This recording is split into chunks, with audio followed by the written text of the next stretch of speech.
The sound of leather cutting through air was the last thing Mary heard before darkness claimed her consciousness. But tonight would be different. Tonight, a stranger's war cry would shatter the silence of her torment, and a Shawnee warrior's blade would slice through more than just rope. Sometimes salvation comes from the most unexpected places, wearing war paint instead of a halo. In the harsh wilderness of 1755 Pennsylvania, where survival meant enduring the unendurable, one girl's story of suffering would become a testament to the human spirit's refusal to break. This is not just a story of abuse survived, but of how freedom can arrive on horseback, speaking a language the heart understands even when the ears do not. Mary Elizabeth Morrison pressed her thin frame against the cold wooden wall of the cabin, listening to the heavy footsteps that shook the floorboards above. Each creak of the timber sent shivers through her 12-year-old body, not from the Pennsylvania winter seeping through the cracks, but from the knowledge of what those footsteps meant. Her father was coming home from the tavern again, and the smell of whiskey and rage would soon fill their small dwelling like poison in the air.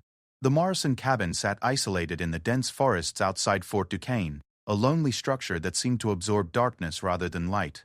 Built by her grandfather in 1740, the logs had weathered 15 harsh winters, but none as cruel as the ones Mary had endured under her father's roof. The walls that should have provided protection had become her prison, and the man who should have been her guardian had transformed into her tormentor. Thomas Morrison had once been a respected blacksmith, his strong arms wielding hammer and anvil to create tools that helped their small frontier community survive. Neighbors spoke of him with admiration, praising his craftsmanship and his dedication to his trade. But that was before the fever took Mary's mother, before grief curdled into bitterness, and before the bottle became his closest companion. The transformation had been gradual at first, like rust slowly consuming iron. But by Mary's 10th birthday, the man she had once called Papa with love had become someone she feared more than the wild animals that prowled the forest at night. The death of Margaret Morrison had left a void in their home that Thomas filled with fury instead of mourning. He blamed Mary for surviving when her mother had not, as if a child's existence was somehow responsible for the cruel hand of fate. The resemblance between mother and daughter only deepened his resentment. Mary had inherited her mother's gentle brown eyes and delicate features, and each time Thomas looked at her, he saw the ghost of the woman he had lost. Instead of finding comfort in these reminders, he found only pain that he transformed into punishment. The nightly ritual had begun 6 months after the funeral. Thomas would return from his work at the smithy, already deep in his cups from the jug he kept hidden behind the forge. The evening meal would pass in tense silence, Mary's small hands trembling as she served him the meager portions they could afford. Any imperfection became cause for rage. Soup too cold, bread too hard, a glance held too long, or not long enough. The leather strap hung by the door like a serpent waiting to strike, and Mary had learned to read the signs that preceded its use. First came the narrowing of his bloodshot eyes, followed by the slow rise from his chair. His voice would drop to a whisper that was somehow more terrifying than any shout. Then came the words that never varied, delivered with the precision of a judge passing sentence on the condemned. "You'll learn respect tonight, girl. Your mother spoiled you, but I'll make sure you understand your place in this world." The beatings were methodical, calculated to cause maximum pain while avoiding permanent damage that might draw unwanted attention from the few neighbors who lived within miles of their cabin.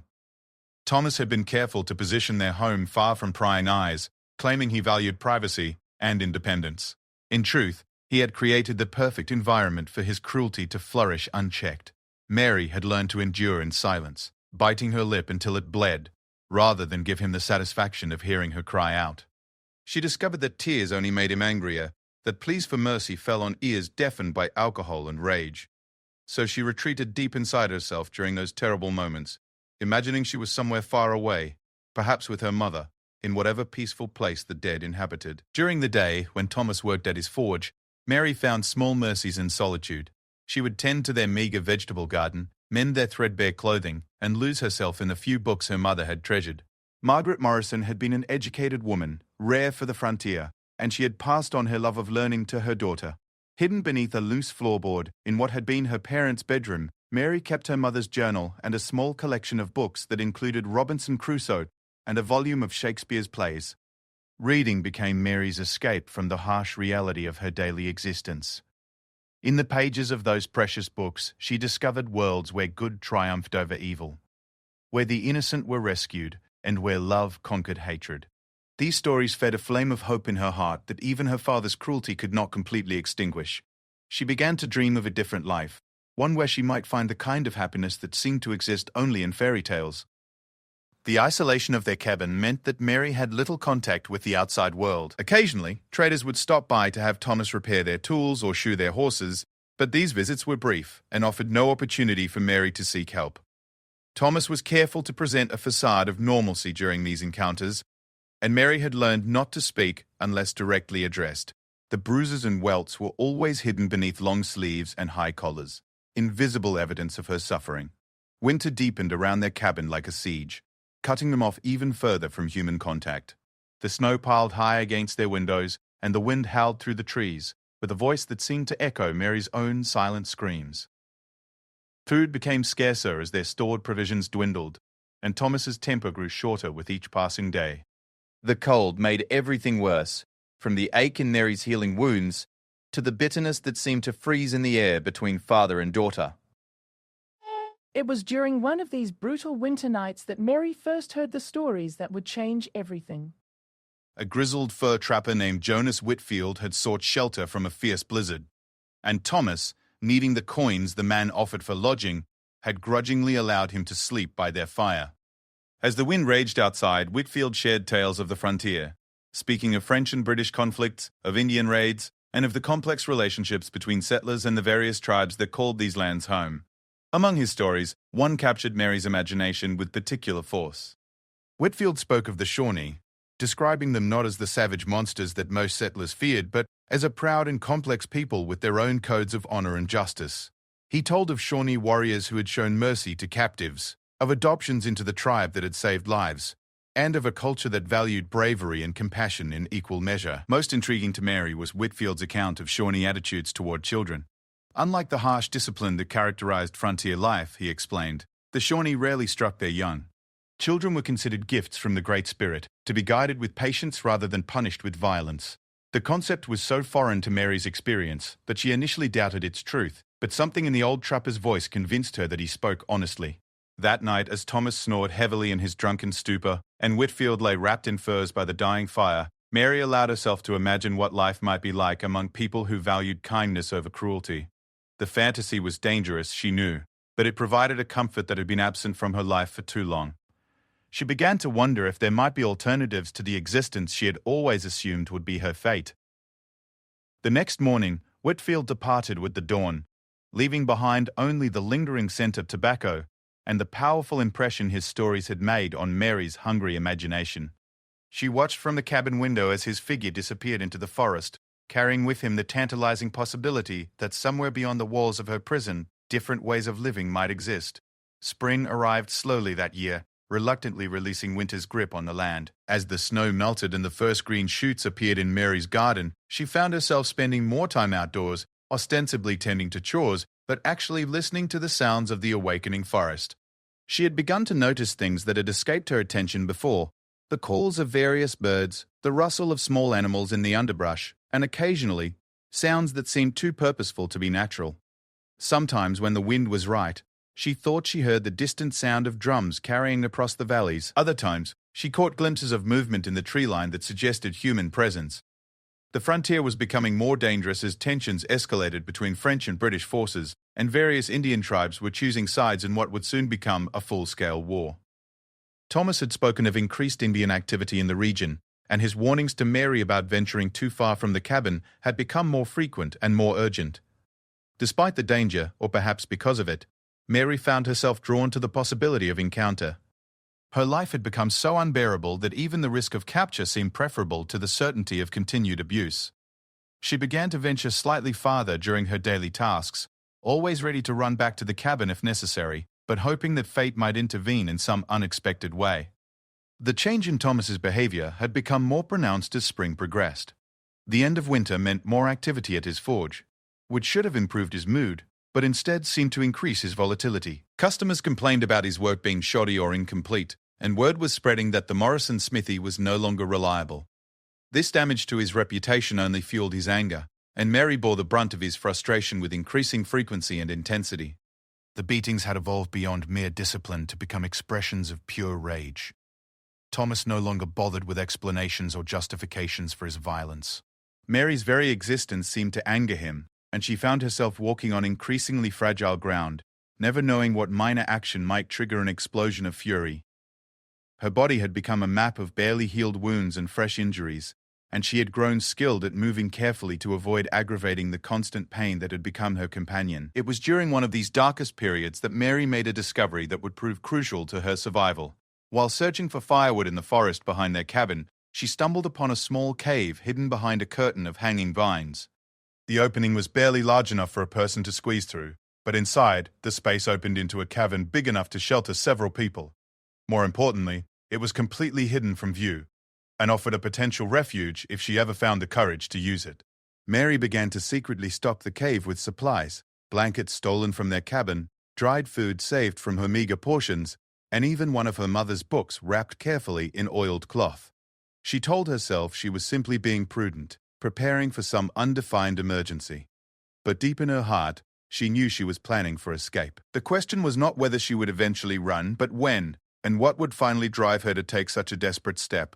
The answer came sooner than she expected, delivered with the brutal efficiency that characterized all of Thomas Morrison's actions. On a humid evening in late May, when the air hung heavy with the promise of summer storms, Mary made the mistake of dropping a clay jug while preparing their evening meal.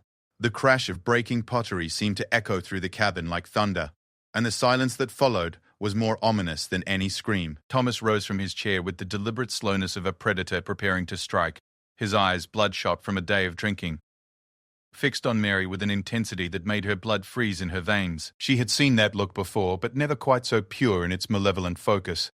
Tonight would be different, she realized with growing terror. Tonight he intended to do more than simply punish her for clumsiness. The beating that followed was savage beyond anything Mary had previously endured. Thomas seemed to have abandoned all restraint, striking her with a fury that appeared designed to cause permanent harm. As the leather strap whistled through the air, again and again, Mary felt something break inside her that went beyond mere physical damage. Her spirit, already cracked by years of abuse, finally shattered completely.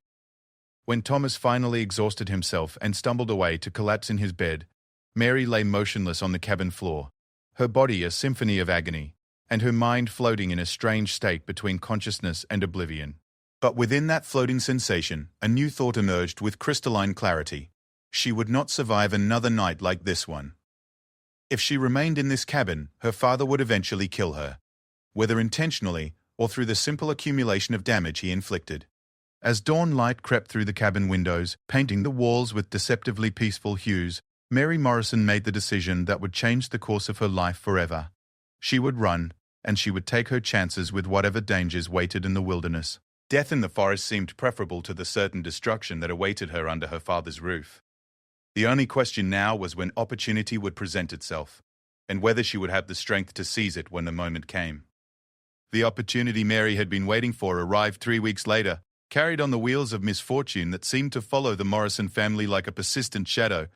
Word had come through passing traders that several homesteads to the east had been attacked by war parties, and the colonial authorities were calling for all able-bodied men to join scouting expeditions to assess the threat. Thomas, despite his drinking and the deterioration of his business, was still considered capable with weapons, and the promise of payment for his services proved too tempting for him to refuse. Mary watched from the cabin doorway as her father loaded his musket and gathered the supplies he would need for what he claimed would be a week-long expedition. Her heart pounded with a mixture of hope and terror as she realized this might be her only chance to escape. Thomas had never left her alone for more than a few hours since her mother's death, and the prospect of a full week without his menacing presence seemed almost too good to be true. Before departing, Thomas delivered his usual warnings with particular emphasis, his bloodshot eyes boring into Mary's soul with an intensity that made her stomach clench with familiar fear. He spoke of the dangers that surrounded their isolated cabin, of the savages who would torture and kill any white girl they captured, and of his expectation that she would remain inside with the doors barred until his return. The irony of his concern for her safety was not lost on Mary, given that the greatest danger she faced lived under the same roof. As Thomas's figure disappeared into the morning mist that clung to the forest trails, Mary felt a surge of emotion so powerful it nearly brought her to her knees. Freedom beckoned like a distant star, but the magnitude of what she was contemplating filled her with a terror that rivaled anything her father's strap had ever inspired. She was 12 years old, alone in one of the most dangerous frontiers in North America, with no knowledge of survival skills beyond the basic household tasks her mother had taught her. The rational part of her mind screamed that escape was impossible, that she would die within days of leaving the cabin's dubious protection. But rationality had become a luxury Mary could no longer afford. The previous night's beating had left her with injuries that were healing slowly and poorly. Her left arm throbbed with a pain that suggested something more serious than bruising, and she had been coughing up small amounts of blood for 2 days.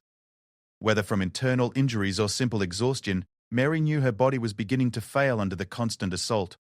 If she remained, she would die by degrees, and death in the wilderness began to seem preferable to death by torture in her own home. The first day of her father's absence passed in a strange mixture of relief and anxiety. Mary found herself jumping at every sound, expecting Thomas to burst through the door and catch her in some imagined transgression. But as the hours passed and silence reigned supreme, she began to taste something she had almost forgotten existed: peace. The cabin that had been her prison for so long suddenly felt different without her father's oppressive presence, as if the very walls could breathe more easily in his absence. On the second day, Mary began her preparations in earnest. She gathered what little food they had stored, wrapping dried meat and hardtack in cloth bundles that she could carry. From her mother's hidden collection, she selected the smallest book, a volume of poetry that had been Margaret's favorite, and wrapped it carefully with the few coins she had managed to secret away over the months. Most importantly, she retrieved her mother's journal, the one tangible connection she had to the woman who had shown her what love looked like. The weather had been favorable, with warm days and clear skies that would make travel easier, but Mary knew that conditions could change rapidly in the mountains. She gathered what warm clothing she possessed, along with a small knife from the kitchen and the flint and steel her father used to start fires. These meager supplies would have to sustain her during whatever journey lay ahead, though she had only the vaguest notion of where that journey might lead. On the third morning, as Mary was finalizing her preparations, she heard sounds from the forest that made her blood freeze in her veins. Voices carried on the morning air, speaking in a language she did not recognize, punctuated by the sounds of horses moving through the underbrush. Her first instinct was to assume the worst, that war parties were moving through the area and would soon discover their isolated cabin. But as she listened more carefully, something about the voices suggested they were not immediately threatening. The tone was conversational rather than aggressive, and she could hear what sounded like laughter, mixed with the foreign words. Curiosity overcame caution as Mary crept to the cabin's single window and peered through a gap in the shutters. What she saw changed everything she thought she knew about the situation unfolding around her. 3 riders had emerged from the forest into the small clearing that surrounded the cabin, and they were unmistakably Indian warriors. But instead of the fearsome savages her father had described, these men appeared to be traveling peacefully, their weapons secured rather than ready for battle. The lead rider was a man perhaps 30 years old, tall and lean, with the confident bearing of someone accustomed to command. His dark hair was decorated with feathers, and his clothing was a mixture of traditional Indian garments and traded European goods. Most striking were his eyes, which held an intelligence and alertness that seemed to miss nothing in their surroundings. As he guided his horse closer to the cabin, Mary found herself studying his face, searching for signs of the murderous intent her father had assured her all Indians possessed. What she saw instead was a man who appeared to be conducting reconnaissance, studying the cabin and its surroundings with the methodical attention of a scout gathering information. He spoke quietly to his companions, gesturing toward various features of the homestead, and Mary realized they were likely assessing whether the location posed any threat to their own activities in the area. The knowledge that armed warriors were evaluating her home should have terrified her, but instead, Mary found herself thinking of Jonas Whitfield's stories about Shawnee honor and their treatment of children. A desperate plan began to form in Mary's mind, one so audacious it seemed to spring from madness rather than reason. These warriors represented danger, certainly, but they also represented something else, a path away from the cabin and the life of torment that awaited her father's return. If Whitfield's stories contained even a grain of truth, captivity among the Shawnee might offer better prospects for survival than remaining under Thomas Morrison's roof. The decision came to Mary with startling clarity, cutting through her fear like lightning illuminating a dark landscape. She would reveal herself to these warriors and trust that whatever fate awaited her with them would be preferable to the certain destruction that staying would bring. The choice was between known horror and unknown possibility, and Mary discovered she had the courage to choose the unknown. Moving carefully to avoid making noise, Mary gathered her small bundle of supplies and her mother's journal. Her hands shook as she lifted the wooden bar that secured the cabin door, but her resolve remained firm. She had reached the point where any change seemed preferable to no change, where even the risk of death felt like a step toward freedom. The door creaked on its hinges as Mary pulled it open, the sound seeming unnaturally loud in the morning stillness. The three warriors immediately turned toward the cabin, their hands moving instinctively toward their weapons before they registered that the figure emerging from the doorway was a young girl rather than a threat. Mary stood frozen in the entrance, her heart hammering against her ribs as 6 dark eyes studied her with expressions she could not read. For a moment that seemed to stretch into eternity, girl and warriors regarded each other across the small clearing. Mary was acutely aware of how she must appear to them. Thin to the point of gauntness, her clothing patched and worn, her face marked by the evidence of recent violence. She wondered if they could see the desperation in her eyes, the silent plea for rescue that she dared not voice aloud. The lead warrior spoke first, his voice carrying a gentleness that surprised Mary completely. Though she could not understand his words, the tone was questioning rather than threatening, and she detected what might have been concern in his expression. When she did not respond, he tried again in broken English, his accent thick but his meaning clear enough. "You hurt, little sister? Where is your family?" The kindness in his voice nearly undid Mary completely. For so long she had heard only harshness and anger from the adult world that the simple concern expressed by this stranger threatened to release all the tears she had held back during years of abuse. She fought to maintain her composure, knowing that this moment might determine whether she lived or died, whether she found rescue or merely exchanged one form of captivity for another. Finding her voice proved more difficult than she had anticipated. The words seemed to stick in her throat, weighted down by years of enforced silence and the magnitude of what she was attempting to communicate. When she finally managed to speak, her voice was barely above a whisper, but the warriors listened with an attention that made each word precious. "My father is gone," she said, the simple statement carrying layers of meaning she hoped they might understand. "He hurts me. I don't want to stay here anymore." The three warriors exchanged looks that spoke volumes about their understanding of her situation. Mary watched their faces carefully, searching for any sign of their intentions, any hint of whether her desperate gamble would result in salvation or disaster. What she saw in their expressions was something she had almost forgotten existed: compassion for the suffering of another human being. The leader dismounted from his horse with fluid grace and approached Mary slowly, his movements deliberate and non-threatening. When he was close enough to see the full extent of her injuries, his expression darkened with what Mary recognized as anger, but not anger directed at her. She had become skilled at reading the nuances of adult rage, and this man's fury was clearly focused on whoever had inflicted such damage on a child. Kneeling so that his eyes were level with hers, the warrior spoke again in his careful English. "I am called Swift Arrow. These are my brothers, Running Wolf and Stone Bear. We are Shawnee, traveling to join our people for counsel. If you come with us, you will be safe. But you must understand, little sister, this choice cannot be undone. Once you leave this place with us, you become part of our world." Mary looked into Swift Arrow's eyes and saw something that had been absent from her life for longer than she could remember. The possibility of kindness without condition, of protection offered freely rather than withheld as punishment for imagined transgressions. The choice he presented was stark, but for Mary it represented the first real choice she had been offered in years. Behind Swift Arrow, she could see the other two warriors watching with expressions of patient understanding. There was no pressure in their manner, no sense that they were rushing her toward a decision she might regret. They seemed prepared to wait as long as necessary for her to choose her own path, a consideration that was itself revolutionary in Mary's experience.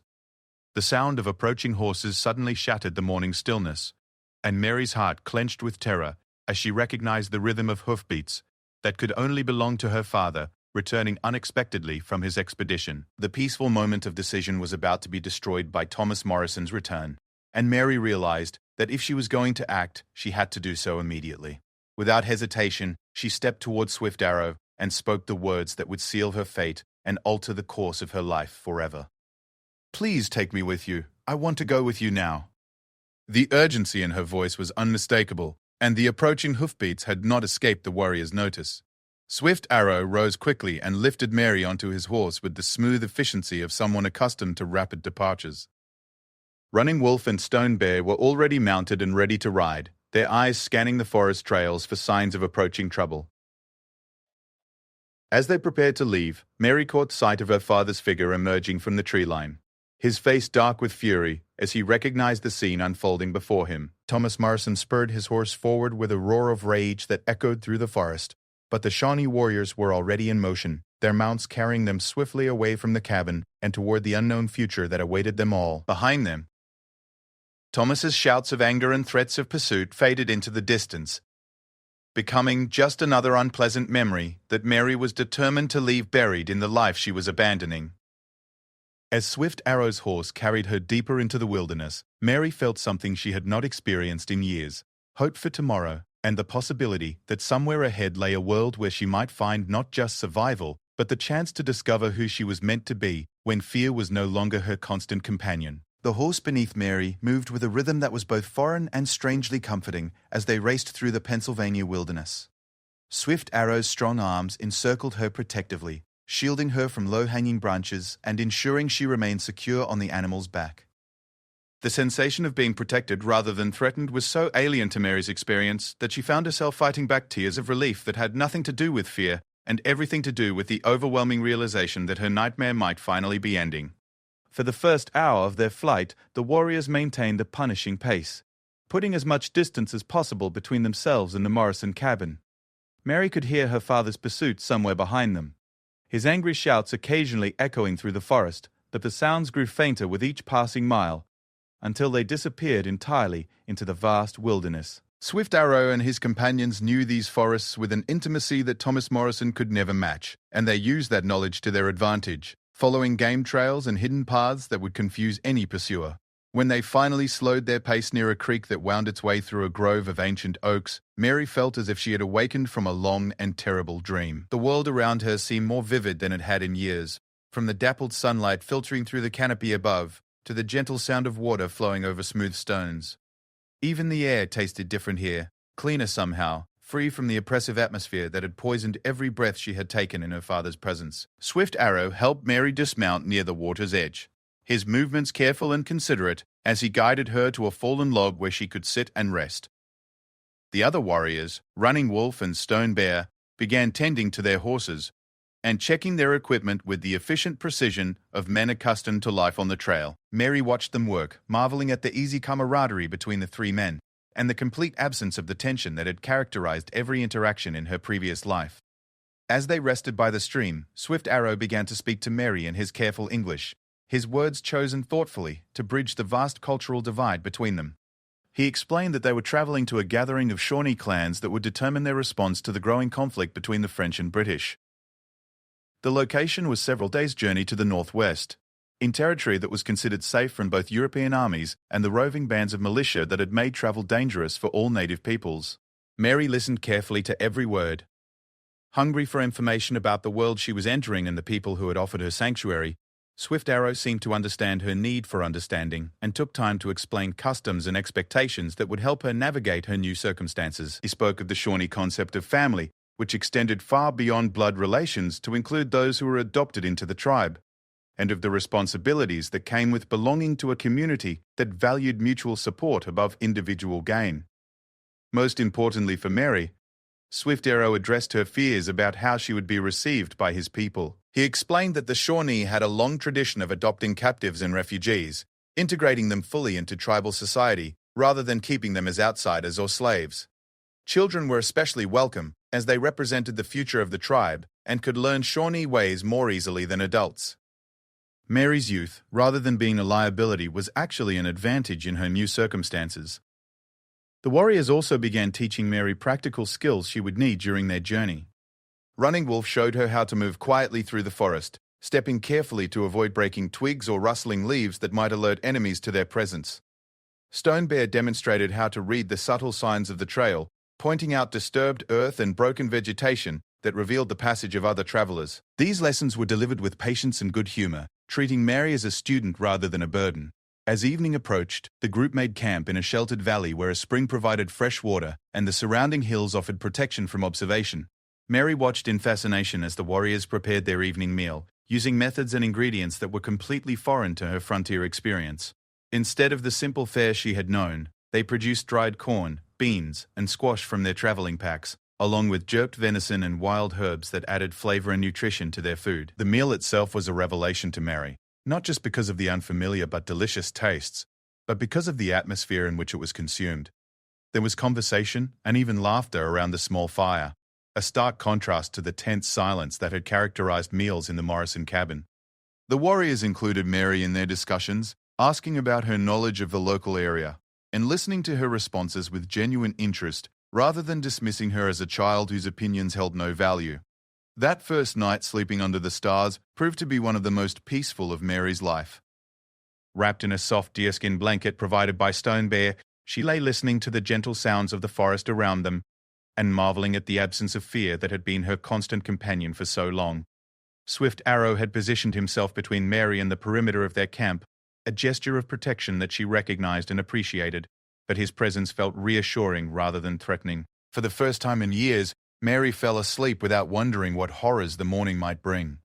The second day of their journey took them deeper into territory that few Europeans had ever seen. The landscape grew more rugged and wild, with towering ridges covered in dense forest and valleys where streams carved their way through ancient stone. Mary had never traveled so far from the Morrison cabin, and she found herself amazed by the sheer vastness of the wilderness that stretched endlessly in all directions. Swift Arrow used the long hours on horseback to continue Mary's education in Shawnee culture and language. He began teaching her basic words and phrases, starting with terms for family relationships and common objects. Mary proved to be an eager student, her intelligence and desperation to fit into her new world driving her to absorb every lesson with intense concentration. The warriors praised her efforts, encouraging her progress with the kind of positive reinforcement she had rarely experienced in her previous life. The lessons extended beyond language to include the complex spiritual beliefs that shaped Shawnee worldview. Swift Arrow explained their reverence for the natural world, describing how every element of the forest held meaning and importance in the great web of life that connected all living things. This perspective was radically different from the European Christian beliefs Mary had been raised with, which emphasized human dominion over nature rather than harmony with it. She found the Shawnee philosophy both beautiful and comforting, offering a sense of belonging to something larger than herself. As they traveled, Mary also began to observe the subtle ways the warriors interacted with their environment. They moved through the forest like integral parts of the ecosystem, reading the landscape for information about weather, animal movements, and potential dangers. Their knowledge was encyclopedic, accumulated over lifetimes spent living in intimate contact with the natural world. Mary realized that her rescue had been more than just an escape from abuse. It was an entrance into a completely different way of understanding and experiencing life. On the third day, they encountered other travelers on the trail, a larger group of Shawnee warriors returning from a scouting expedition to the south. The meeting was conducted with formal courtesy, as the leaders of both groups shared information about conditions in various parts of the territory. Mary listened carefully to the conversations, picking up fragments of meaning from the Shawnee language and observing the protocols that governed interactions between different groups of the same tribe. The newcomers regarded Mary with curiosity but without hostility, accepting Swift Arrow's explanation of her circumstances with the matter-of-fact practicality that seemed to characterize Shawnee responses to unusual situations. Several of the warriors had adopted European children themselves over the years, and they offered advice about helping Mary adjust to her new life. Their acceptance was neither conditional nor grudging, but rather reflected a cultural norm that embraced diversity and adaptation as sources of strength rather than problems to be solved. One of the visiting warriors, an elderly man with impressive scars that spoke of a lifetime of combat, approached Mary directly and spoke to her in surprisingly fluent English. He had learned the language during years of trading with European settlements, and he used this skill to offer her words of encouragement and wisdom about her transition into Shawnee society. "The path you walk now is not easy, young one," he said, his weathered face kind despite the evidence of hard living etched in its lines. "To leave one people and join another requires courage and an open heart. But I have seen many make this journey, and those who embrace their new life find happiness and purpose they never knew before. Trust in the wisdom of those who guide you and do not be afraid to let go of what you were in order to become what you are meant to be." His words resonated deeply with Mary, crystallizing thoughts and feelings she had been unable to articulate since her rescue. She was indeed walking a path between two worlds, leaving behind everything familiar to embrace an unknown future. The prospect was simultaneously terrifying and exhilarating, offering possibilities for growth and happiness that had been impossible in her previous circumstances. The encounter with the returning warriors also provided Mary with her first glimpse of the broader context surrounding her rescue. The men spoke of increasing tensions throughout the region, of British forces moving into traditional native territories, and of the delicate balance of alliances that could determine the outcome of the approaching conflict. Mary began to understand that her individual story was playing out against the backdrop of much larger historical forces that would affect the lives of everyone in this vast wilderness. As evening approached on their third day of travel, the group crested a hill that offered a panoramic view of the valley where their destination lay. In the distance, Mary could see smoke rising from numerous fires, evidence of the large gathering Swift Arrow had described. The sight filled her with a mixture of excitement and nervousness, as she realized her journey toward a new life was nearing its crucial next phase. Swift Arrow seemed to sense her emotional state and spoke reassuringly about what awaited her in the valley below. He described the families who would compete for the honor of adopting her, explaining that her value as a potential daughter was enhanced by her obvious intelligence and resilience. Rather than being seen as a burden or outsider, Mary would be welcomed as a valuable addition to whichever family ultimately claimed her. The concept of being valued and wanted was so foreign to Mary's experience that she struggled to accept its reality. For years her father had made it clear that her existence was a source of pain and inconvenience, that the world would be better off without her presence. The idea that people might actually compete for the right to call her daughter seemed too wonderful to believe, yet the sincerity in Swift Arrow's voice convinced her that he spoke the truth. As they began their descent into the valley, Mary felt as if she was crossing a threshold between her old life and her new one. The girl who had endured nightly beatings in an isolated cabin was disappearing, being replaced by someone who might find love, acceptance, and purpose among people who valued courage and compassion over dominance and fear. The transformation would not be easy or immediate, but for the first time in years, Mary Morrison believed that happiness might actually be possible. The sound of drums echoed up from the valley below, accompanied by voices raised in songs whose meanings Mary did not yet understand, but whose emotional power transcended language barriers. She was riding toward more than just a Shawnee gathering. She was approaching the chance to discover who she might become when freed from the crushing weight of abuse and neglect that had defined her existence for so long. Behind them, the world she had known was already becoming a memory, fading into distance and time like a nightmare that loses its power in the light of morning. Ahead lay challenges and uncertainties, but also the promise of belonging to a community that measured worth by character rather than birth, and where a girl who had survived the unthinkable might find the strength to build something beautiful from the ashes of her former life. The Shawnee gathering spread across the valley floor like a temporary city, with hundreds of lodges arranged in careful patterns that reflected the social organization of the various clans and family groups. Smoke from countless fires created a hazy canopy above the encampment, carrying with it the mingled aromas of cooking food, tobacco, and the sweet grass used in ceremonial offerings. As Swift Arrow's party descended into this bustling community, Mary felt overwhelmed by the sheer scale of native life that existed parallel to the scattered European settlements she had known. The arrival of the three warriors with their unexpected charge created a ripple of interest throughout the camp. Mary found herself the object of curious but not unfriendly scrutiny as people emerged from their activities to observe the newcomers.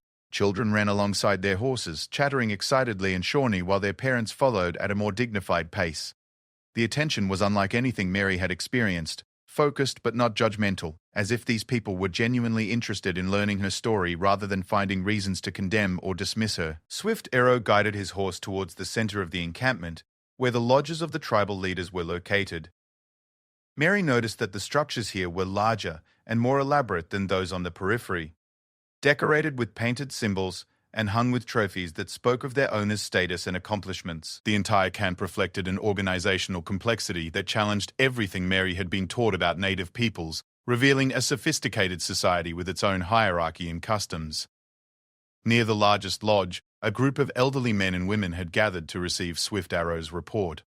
These were clearly individuals of significant authority, their bearing dignified and their attention focused with the intensity of people accustomed to making important decisions. As Swift Arrow dismounted and helped Mary down from his horse, she felt the weight of their collective gaze and understood that her immediate future would likely be determined by whatever discussion was about to take place. Swift Arrow spoke at length in Shawnee, gesturing occasionally toward Mary as he recounted the circumstances of her rescue. Mary caught fragments of familiar words from her recent lessons enough to understand that he was describing her father's abuse and her voluntary decision to leave with them. The response from the assembled leaders was immediate and emotional, with several expressing what was clearly anger at the treatment she had endured and approval for the warrior's decision to help her. An elderly woman with silver hair braided with beads and feathers stepped forward to address Mary directly. Her English was heavily accented but clear, spoken with the authority of someone accustomed to being heard and obeyed. "I am Bright Moon, grandmother of the Wolf clan and keeper of adoption customs for our people. Swift Arrow tells us of your suffering and your courage in seeking a new path. We welcome you to our fires and offer you the protection of our laws." The formal nature of Bright Moon's words made Mary understand that she was witnessing more than just a casual welcome. This was apparently a ceremony of some kind, a ritual that would establish her status within the Shawnee community and create obligations on both sides.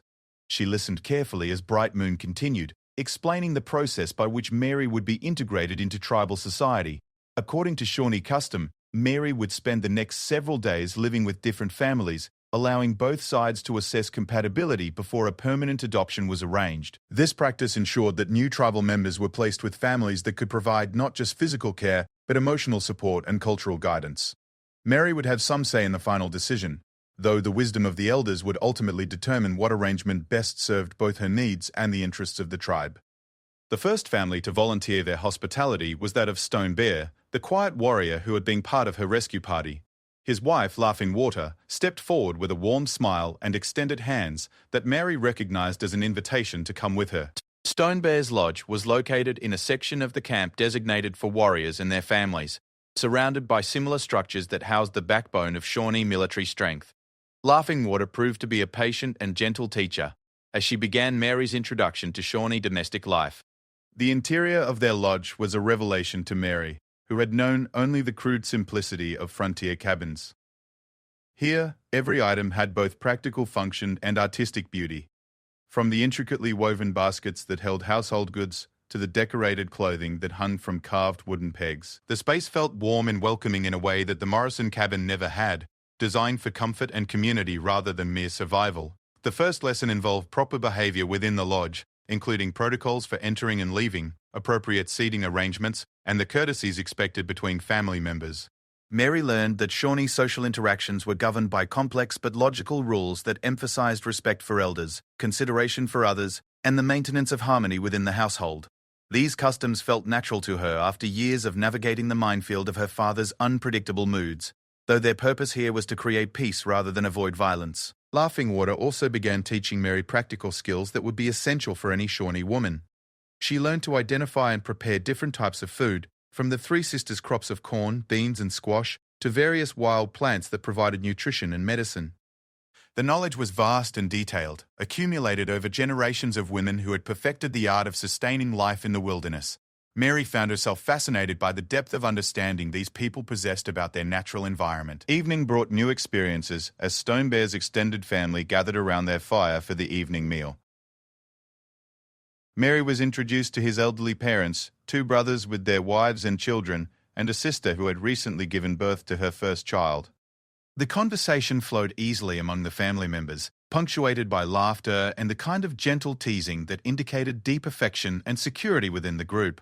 Mary was struck by how different this family dynamic was from anything she had previously experienced. Children were included in conversations rather than dismissed, their opinions valued and their questions answered with patience. Elderly family members were treated with reverence and consulted on important decisions. Women participated as equals in discussions that ranged from practical concerns about hunting and farming to more abstract questions about tribal politics and spiritual matters. Most remarkably to Mary was the complete absence of fear that had characterized her previous family life. No one walked on eggshells around Stone Bear, despite his obvious status as a formidable warrior. His interactions with his wife were marked by mutual respect and affection, and his treatment of the children demonstrated a gentleness that would have seemed impossible to Mary just days earlier. She began to understand that strength and kindness were not mutually exclusive, as her father's behavior had taught her to believe. During her 3 days with Stone Bear's family, Mary also received her first formal instruction in Shawnee spiritual beliefs. Laughing Water explained the concept of the Great Spirit who created and sustained all life, and the responsibility of humans to live in harmony with the natural world rather than attempting to dominate it. This philosophy resonated deeply with Mary, offering a framework for understanding suffering that was both comforting and empowering. According to Shawnee beliefs, difficult experiences were not meaningless torments, but rather tests and learning opportunities that could strengthen the spirit and increase wisdom. Mary's survival of her father's abuse was seen not as evidence of her worthlessness, as Thomas had claimed, but as proof of her inner strength and the protection of benevolent spirits. This reframing of her experience provided Mary with a sense of pride and purpose that had been completely absent from her previous understanding of her life. The second family Mary stayed with belonged to Running Wolf, whose household included his wife Morningstar and their 4 children, ranging in age from 6 to 16. This placement allowed Mary to observe family life from a different perspective, seeing how Shawnee customs adapted to households with different compositions and needs. Morningstar was known throughout the tribe for her skill in beadwork and quill embroidery, and she began teaching Mary these artistic traditions that combined practical function with aesthetic beauty. Under Morningstar's guidance, Mary learned that Shawnee women were expected to be accomplished in numerous skills beyond simple household maintenance. They were artists, healers, storytellers, and keepers of cultural knowledge who passed crucial information from one generation to the next. Women held significant political influence within the tribe, with female elders serving as advisors to war chiefs and participating in decisions about everything from military strategy to diplomatic relations with other tribes. This revelation about women's roles in Shawnee society was perhaps the most liberating aspect of Mary's cultural education.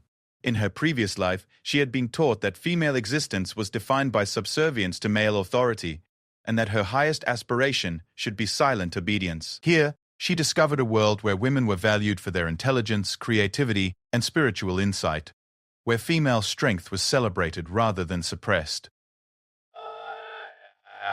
The children in Running Wolf's family also provided Mary with important insights into Shawnee child-rearing practices. She observed that discipline was achieved through explanation and natural consequences rather than physical punishment, that children were encouraged to develop independence and critical thinking skills, and that mistakes were treated as learning opportunities rather than occasions for shame or violence. The contrast with her own upbringing was so stark that Mary sometimes found herself fighting back tears of grief for what her childhood might have been. During her stay with this family, Mary also began participating in the larger social life of the encampment. She attended evening gatherings where stories were told and songs were sung, participated in daily activities like food preparation and clothing maintenance, and observed the various ceremonies and rituals that marked important events in tribal life. Each experience expanded her understanding of Shawnee culture and her appreciation for the complexity and richness of Native society. The third family assignment brought Mary into the household of Swift Arrow himself, along with his wife Singing Bird and their 2 young sons. This placement carried special significance, as Swift Arrow had been directly responsible for her rescue and had served as her primary cultural interpreter during the journey to the gathering. Living in his lodge provided Mary with insight into the life of a respected warrior and the responsibilities that came with such status. Singing Bird proved to be an ideal mentor for Mary's final phase of evaluation and preparation. She possessed the rare combination of patience and high standards that enabled her to push Mary towards excellence while providing the emotional support necessary for such dramatic life changes. Under her guidance, Mary's language skills improved rapidly. Her understanding of cultural nuances deepened, and her confidence in her ability to succeed as a Shawnee woman grew substantially. Perhaps most importantly, Singing Bird helped Mary process the emotional trauma of her previous life and begin the healing necessary for her to form healthy relationships in her new circumstances. Through gentle questioning and careful listening, she helped Mary understand that the abuse she had suffered was not a reflection of her worth as a person, but rather evidence of her father's sickness and moral failure. This perspective allowed Mary to begin separating her self-concept from the negative messages she had internalized during years of mistreatment. During quiet moments in the evening, Singing Bird would share stories of other adopted children who had successfully transitioned into Shawnee life, providing Mary with examples of people who had overcome similar challenges to find happiness and purpose. These narratives served both as inspiration and practical guidance, showing Mary what was possible while illustrating the patience and persistence required to achieve full integration into her new culture. As Mary's evaluation period drew to a close, she found herself facing an unexpected problem. All 3 families had expressed strong interest in adopting her permanently. Stonebear's family valued her quick intelligence and her ability to learn new skills rapidly. Running Wolf's household was impressed by her artistic aptitude and her natural ease with their children. Swift Arrow and Singing Bird appreciated her resilience and her deep gratitude for the rescue they had provided. The competition for Mary's adoption reflected her value as perceived by the Shawnee community, but it also presented a difficult choice that would determine the direction of her future life. Each family offered different advantages and would shape her development in distinct ways. The decision would need to balance her personal preferences with the wisdom of the tribal elders, who understood better than anyone how such placements affected both the individuals involved and the community as a whole. As she prepared to participate in the final ceremony that would determine her fate, Mary reflected on the incredible journey that had brought her from the desperate child who had endured nightly beatings to a young woman being courted by multiple families eager to claim her as their own. The transformation seemed almost too dramatic to believe, yet every day provided new evidence that her nightmare was truly ending, and her new life was just beginning. The drums that echoed through the valley each evening no longer seemed foreign and frightening to Mary's ears. Instead, they sounded like calls to home, invitations to participate in a community that valued her presence and celebrated her potential.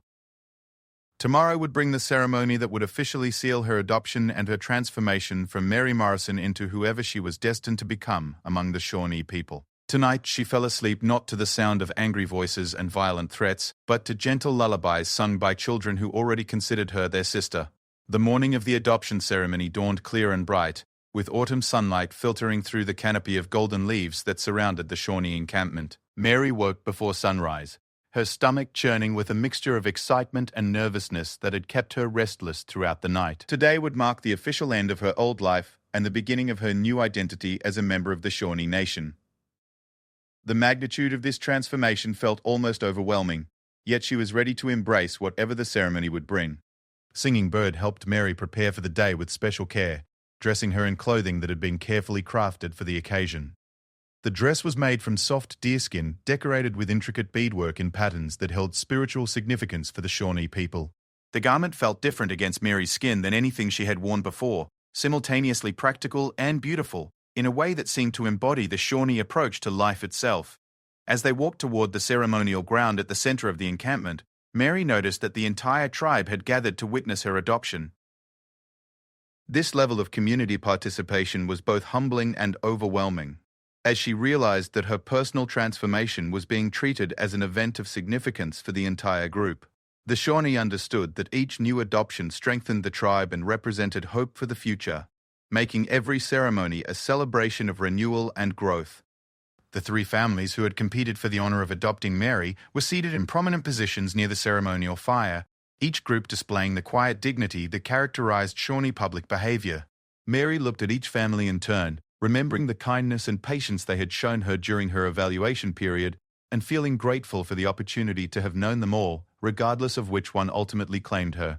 Bright Moon, the elderly grandmother who served as keeper of adoption customs, stood at the center of the gathering and called for attention with a voice that carried clearly across the assembled crowd. Her presence commanded immediate respect, and the conversations that had been buzzing throughout the camp fell silent as everyone focused their attention on the proceedings about to unfold. The ceremony began with prayers and offerings to the Great Spirit, acknowledging the spiritual significance of adoption and asking for blessings on the new family bonds that were about to be created. Mary listened carefully to the Shawnee words, understanding enough now to appreciate the beauty and power of the language, even when specific meanings escaped her. The prayers spoke of healing for the wounded, protection for the vulnerable, and strength for those who chose to walk new paths. Bright Moon then called upon Mary to step forward and speak for herself, an opportunity to express her understanding of what adoption meant and her commitment to embracing Shawnee ways. Mary had prepared for this moment during her weeks in the camp, working with her mentors to find words that would convey the depth of her gratitude and her determination to prove worthy of the trust being placed in her. Speaking in a mixture of English and carefully practiced Shawnee phrases, Mary addressed the assembled tribe with a voice that grew stronger as she found her rhythm. She spoke of the darkness that had defined her previous life and the light that had entered it when Swift Arrow and his companions chose to help a desperate child. She acknowledged the honor of being welcomed into Shawnee society and pledged to learn their ways, respect their customs, and contribute to the strength and welfare of her new people. Her words were met with murmurs of approval from the crowd, particularly from the elders who recognized in her speech the humility and determination that were valued qualities in Shawnee culture. Mary felt a surge of pride as she realized that her months of preparation had enabled her to present herself as someone worthy of adoption rather than merely a rescued victim in need of charity. The moment had come for Bright Moon to announce the decision about which family would receive the honor and responsibility of adopting Mary. The grandmother had consulted with the tribal council and the three competing families to reach a conclusion that would serve both Mary's needs and the community's interests. The choice reflected not just personal preferences, but careful consideration of where Mary would have the best opportunity to thrive and contribute to Shawnee society. "The council has decided," Bright Moon announced, in a voice that carried to every corner of the gathering, "that Swift Arrow and Singing Bird shall claim this child as their daughter. They who rescued her from suffering shall guide her into joy, and she shall be known among us as Little Flame, for the bright spirit that burns within her despite the darkness she has endured." The announcement was met with expressions of approval from throughout the crowd, including gracious acceptance from the other two families who had competed for Mary's adoption. Stone Bear and Running Wolf both approached Swift Arrow to offer their congratulations and pledge their continued support for Mary's development, demonstrating the community's solidarity that made Shawnee society so resilient and nurturing. Mary felt overwhelmed by emotion as she was formally welcomed into Swift Arrow's family circle. Singing Bird embraced her with tears of joy, while Swift Arrow placed his hands on her shoulders and spoke the traditional words that made her legally and spiritually his daughter.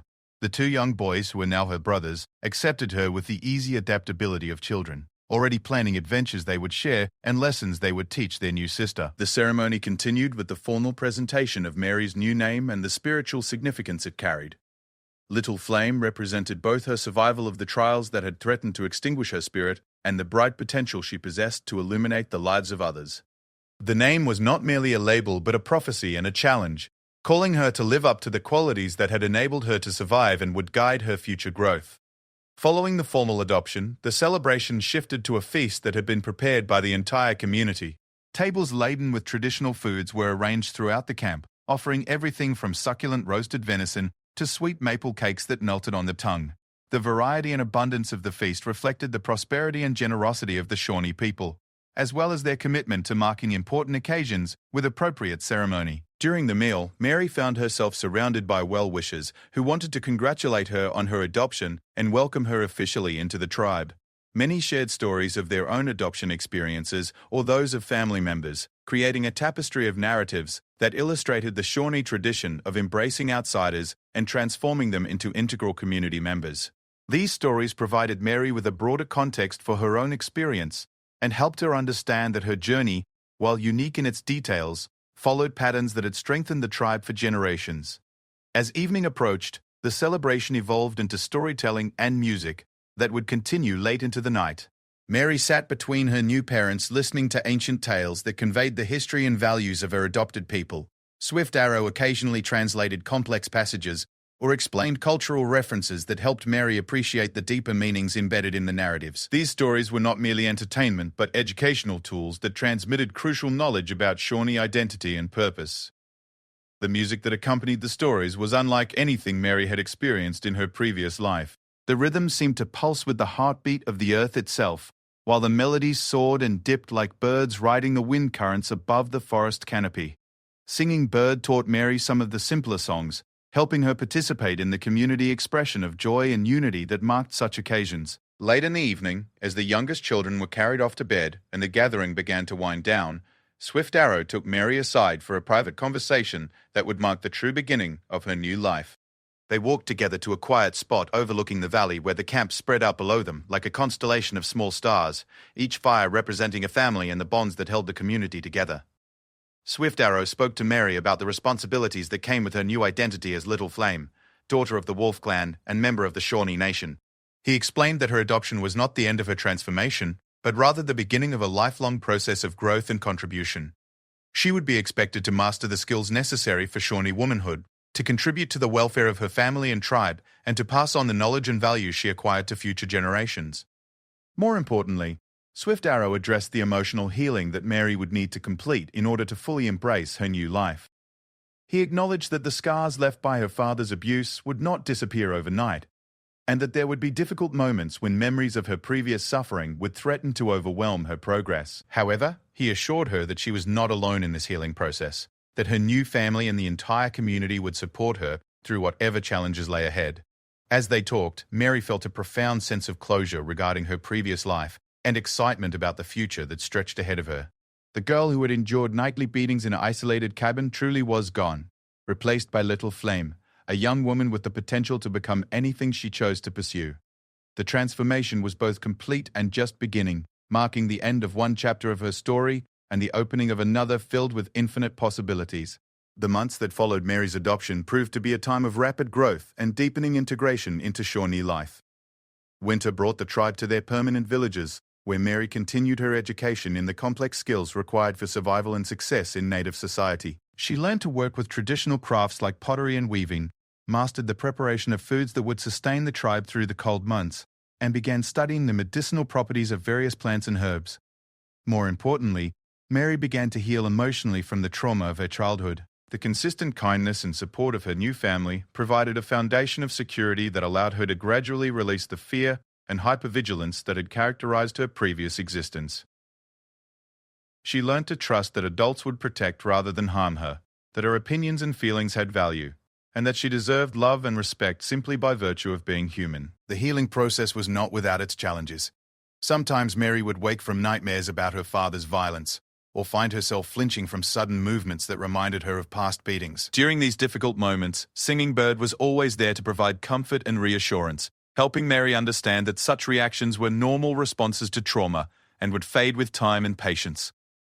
As spring arrived and the tribe prepared for another cycle of travel and seasonal activities, Mary had transformed into Little Flame, in more than just name. She moved with the confidence of someone who knew her place in the world, spoke Shawnee fluently enough to participate fully in tribal life, and had developed skills that made her a valuable contributor to her family's welfare. The frightened, abused child was now a memory, replaced by a young woman with hope, purpose, and the support of a community that valued her presence. Years later, when Little Flame had become a respected woman in her own right, she would sometimes share her story with other children who had been rescued from difficult circumstances. She would tell them about the night when her father's leather strap fell for the last time, and how a Shawnee warrior's blade had cut through more than just rope to set her free.